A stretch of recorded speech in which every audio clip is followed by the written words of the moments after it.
Hey everybody, it's Amanda from Over Yonder Goods. I don't know what happened with these clips of me vlogging in my car, but the sound is nowhere to be found. So basically, I was picking up breakfast before my market on Saturday, and yep, I'm at Chick-fil-A. I'm not driving for real. I do not vlog while I'm actually driving on a street, but I thought it was okay, so I was in the drive-thru. Anyway, this is me explaining that I am on my way to a market, that I was going to be flying solo that day, and so I was feeling a little bit nervous about setting everything up by myself at that point. And yes, I talk about this later, but it was hard, and it was very, very warm that day. Anywho, this is where I was explaining that I make vlogs about crochet and about other handmade items. So if you're into that, check out my channel for my other videos. Subscribe, like the video, you know, all of that basic spiel. So yeah, sorry about the sound, but let's just get to the market.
Hi friends, it's Amanda from Over Yonder Goods, and I think I already did my little spiel when I was on my way to the market. Anyways, please subscribe if you want to see more of this type of content, more crafty, handmade, small business, like side hustle kind of content.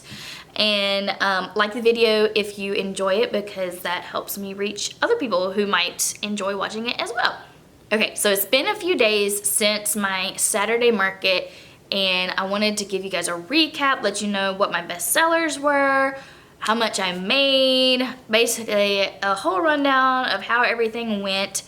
I really wanted to film more while I was there. I even brought my little tripod, my phone tripod, to film some more while I was there, but unfortunately my booth was placed literally next to this giant speakers that were playing music the entire day. So I was not able to film at the market, unfortunately, other than like my booth. You would have seen that. But I really wasn't able to talk to the camera because not only was it super loud, but it also would be copyrighted music anyway. And so I would have had to block out the sound, or else I couldn't monetize this video. So we don't want a copyright strike. So that was unfortunate, but hopefully at the next one, I'll be able to get more in the moment footage as I go. Also, I'm sorry if I sound a little like nasally or sniffly today. I really thought the worst of the pollen and the allergies were behind me, but I was sorely mistaken. So sorry about that.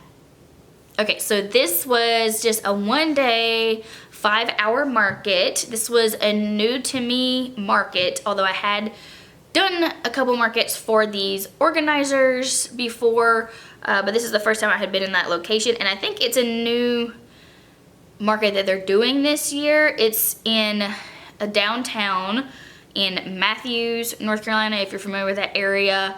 I think it's like southeast a little bit of Charlotte proper. I would still think of it as Charlotte, but it's got its own little downtown. So I had never been there before. I didn't know what the streets were like or parking, and so that load in was a bit of a struggle for me. I think I mentioned it previously, but I was flying solo on Saturday, and that was the first time I had gone by myself where I had to set up my tent. I have gone to markets by myself before where I didn't require a tent. I went to a tractor festival last year. I didn't vlog this, so you won't be able to see that, but I didn't have to set up a tent, and I was able to pull my car right up to where my booth stall was. So that was, I really just had to carry the table. I do have a wagon now, which is super helpful, but it was, y'all, it was hot. Like, it's still April, but it was 80 degrees. Even when I was supposed to arrive at 10 a.m., I got there on time. I was like, this thing don't start till 12. It ran from 12 to 5. This is gonna be so much time. I'm gonna have plenty of time to set up. I really thought that, and I did get set up in time, but everyone else was so much faster than me. I looked like I was a straggler? I looked like I was falling behind. So I ended up finding a spot near there where I think the business wasn't open yet, so I wasn't as worried about getting towed, and so I had to unload all my stuff in my wagon, drag it down this street, still pretty far, and I was sweating. I mean, I was gross even before the thing even started, so I was not looking cute. I think I had some footage of me after load out, after we broke things down, and my face was red. I was not sunburned, y'all. I wear sunscreen, but anytime I get even a little bit hot, my face turns like tomato red. It's always been like that. So I was probably looking haggard and crazy, but I am not gonna be doing a market again where I have to set up a tent and I'm going by myself. I just don't think that is the right thing for me to do. I had to get help from my neighbor to like push my tent, the middle thing up. Yeah, let's just say it was a struggle. I was riding the struggle bus, getting set up, but once I got set up, I was okay. I was good to go. So other than struggling with load in due to the downtown location, I mean, it's kind of a trade-off because you are in such a central area for people to just kind of stroll up even if they didn't know it was going to be happening. So you're in the central location, but then you also are in a place where it might be hard to find a spot. So I'm gonna keep that in mind if I do this event again. I could see doing it towards the holidays possibly, and I know if y'all watch my channel regularly, you know that I am trying to be more picky about which events I'm doing, and I'm mainly doing 3 more large events during the rest of this year. I may do some more small events depending on what kind of stock I have, but I'm just playing that by ear right now. So I would consider doing this event again.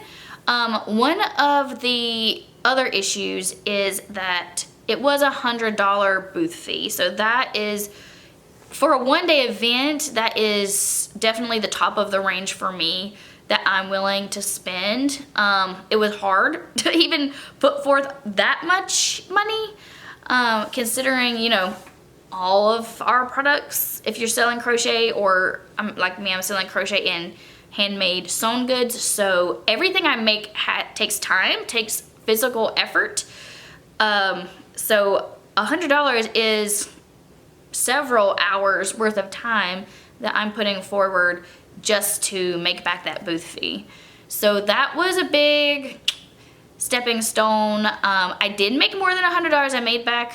I made profit, but yeah, that's pretty high. That's on the high end for me for sure. I would not pay more than that for a one-day market, except for if it's a massive event. Like I did pay $300 for a booth that's gonna be happening in October, but it's for a super established, super high traffic festival, and I paid extra to be on Main Street. So if you want to know more about that, go check out my last video where I talk about changing my market plan. But yeah, for a just one-off random market day, $100 is pretty high. The other issue that I had is I think running from 12 to 5 might not have been the most efficient time of day or the most optimal time of day for this market. Like I said, it's downtown. People are walking around on foot. My arrival time was 10 a.m. That was my load-in slot. And when I was loading in, I noticed there were tons of people like eating at breakfast at restaurants. There was a super popular coffee shop that had a line out to the street. So there were tons of people in the morning. And even as I was still setting up, because it was just in the downtown area, people were wandering through even while we were setting up. So, but then at like 3 p.m., when we were in the middle of the market, there was little to no traffic. So, and then I would think that after around 5 or 6 is when people would start coming back if they're gonna eat dinner downtown. So I feel like it's not the most optimal 5-hour time block of the day to have the market, especially in this downtown setting. So that is another critique that I have. Because I'm looking back at my Shopify, because I use the Shopify POS, and I can see what time all my sales took place. For instance, like my first sale was at 12:03. I had several sales during the first hour, 12 o'clock hour. I had several sales during the 1 o'clock hour. I had 3 sales during the 2 o'clock hour. And then I only had 2 sales during the 3 o'clock hour and 1 during the 4 o'clock hour. So literally between 3:36 and the end of the market at 5, I made $8. So it was definitely one of those situations where everything was front loaded into those first 2 hours. From 12 to 2 were the highest traffic times, and I think that makes sense with my theory. Maybe people are there to eat breakfast or lunch or brunch, but then in the middle of the afternoon there's not as many people just wandering around. So yeah, that's my thoughts on the market itself. I made a profit. It's just, oh, I was hot and sweaty and I had to keep running, and like, very luckily, it was, the place where it was at is, I guess it used to be a gas station or something. I'm not sure what it was originally, but they're using it as like a convenience store, but they also sell alcohol. I guess there you can walk around with an open container. So they were selling alcohol, even like pouring like wine, I think, into open glasses. But it worked out okay because there was a bathroom right there, and like I said, it was super hot. I already drank my whole Awala water bottle. It's like 32 ounces. I already had drank all that by the time I set up my booth. So then I had to go buy a water bottle in the store, and then by the time it was like 4 o'clock, I was like, I'm not doing so good. I had to go buy a Powerade, so I had to keep my hydration. I drink a ton of water every day, so I don't do well in the heat. Okay, I get red. I get like fuzzy headed. It's just the heat is not my friend. But yeah, so it was convenient for that. They didn't really sell food other than like little snacks. So the only thing I really need to plan further ahead, y'all, with taking lunch, taking snacks, because I packed at the last minute. I realized, oh shoot, no one's here to bring me food. Because usually someone, even if someone's not hanging out with me at the table, I'll have my mom or husband or my dad, someone to like drop food off for me, but it was too far away from my house. So it was like an hour and 20 minutes from my house. So no one was dropping off food for me today. So I took an Uncrustable, which I have those to send with my daughter, my 6-year-old, for her lunch. So all I had all day was an Uncrustable peanut butter sandwich. I was starving. Y'all, when I was coming back home, luckily it did end before dinner time. Like, that's a perk of ending at 5, is it was dinner time. Y'all, I was hungry, I was hangry, I was hot. If y'all live in like North or South Carolina, you probably know about Cookout. Is one of our fast food, our local fast food joints. And I almost never eat there. I used to eat there every single week in high school, probably twice a week in high school. And it didn't affect me at all, but it's very like greasy, you know. It's just, I can't, in my 30s, I can't eat at Cookout. But I was so hungry that I went to Cookout on the way home. That's how hungry I was. So I really need to do better planning as far as that goes, because I was doing all this planning for my my booth, how it was gonna look, and my plushies and my sewn. I was doing all the thinking and processing in my head for all the business part, but I wasn't thinking about how I was gonna actually care for myself while I was there for multiple hours. So made a note, mental note, make sure you have food that you can eat. So yeah, I gotta get better at that. Okay, so beyond my rambling, I'm sure what you're actually interested in is what sold, what were my bestsellers, what would I take back again, and how much money did I make. So I'm looking at my Shopify. So if you see me looking down, that's what I'm looking at. It looks like I had 17 orders total, which is pretty good. I do think that is a pretty good amount of orders. I'll tell you my total sales number in a moment, but let me tell you. So one of the other things, other than making sure that I have food to eat, is usually I'm pretty good at tagging things before I get there, or at least having in my head what I'm gonna charge for something. But I had made a new item. I don't even know if I took a picture of it, but I made one of those booty turtles. I think it's called Tank. Hold on. I have the pattern. Let me see. I'm gonna give you the information. Trunk, sorry. Trunk the turtle. And so I have that, and it's really cute, but I made it in burlap blanket. It was probably like, yeah, it's probably like this tall. I mean, it was pretty sizable for plush. It wasn't huge, but you know, it wasn't a little bitty thing.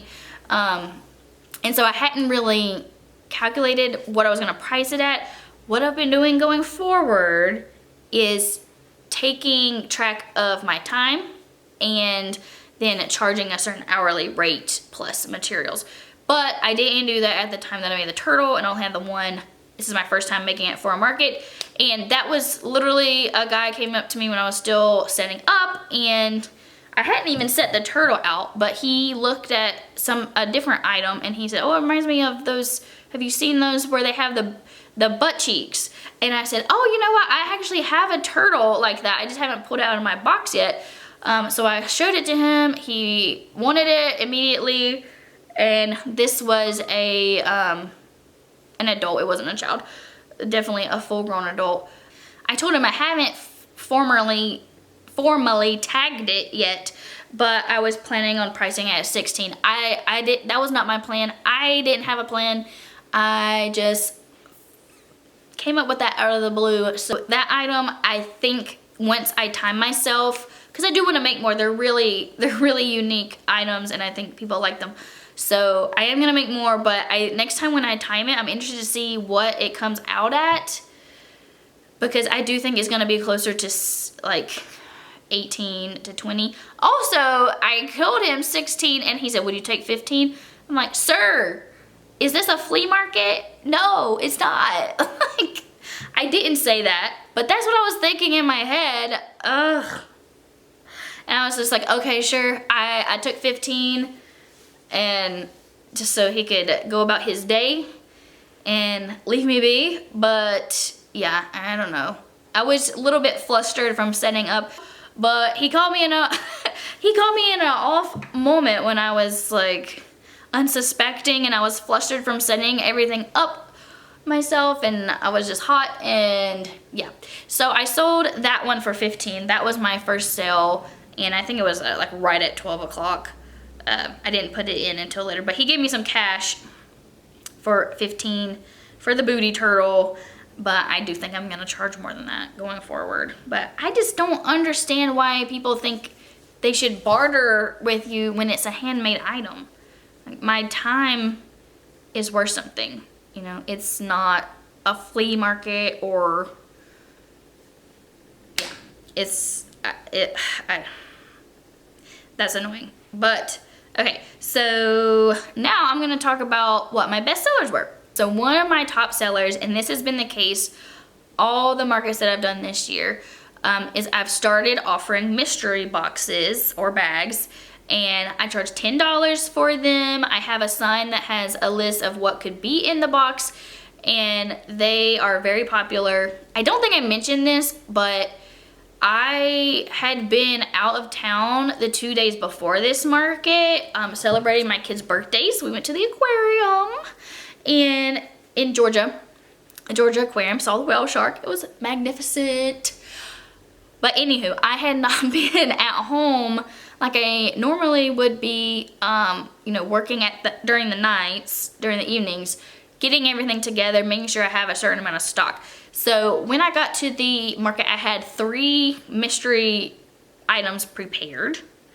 During the course of the market, I made 2 more whales to put in the mystery boxes. I would make a whale, I'd sit the box out because they had already sold out. So I sold all 3 that I already had for $10 each. And then I made a whale, I put it out, it sold. It was in the mystery box. I made another one, I put it out, and that sold. And then I was working on something at the end. I was making a shark at the end. So you probably saw that footage. I made a shark, but I didn't put that in a mystery box. Anywho, the mystery boxes continue to do super well for me. I've talked about them before, and I think I'm gonna do a full-length video about them and which patterns I use in them. But yeah, I just use patterns that take me less than 30 minutes, so I'm comfortable charging $10 for that, including, you know, the cost of the box that I use. If you want more information about the mystery boxes, I'm gonna be putting out a full-length video in about a month or so where I go through all the patterns that I use, because those have been very successful for me. Another item that I sold multiple of were my little possums. I always try to make sure that I have possums for my events because they have always consistently sold for me. I don't know if it's like a location thing, but yeah, the possums do well. I made 4 for this event. I had 4 and I sold 2. So that was one of the items that I sold multiple of. The other bestseller of plushies would be my little mini octos. One of the reasons that they sell super well is it is my lowest price item. So a lot of times parents will point their kids to that. It's only $6. They're quite small. I make them in burlap blanket. And they work up really quickly. I think I timed it one time. It takes me like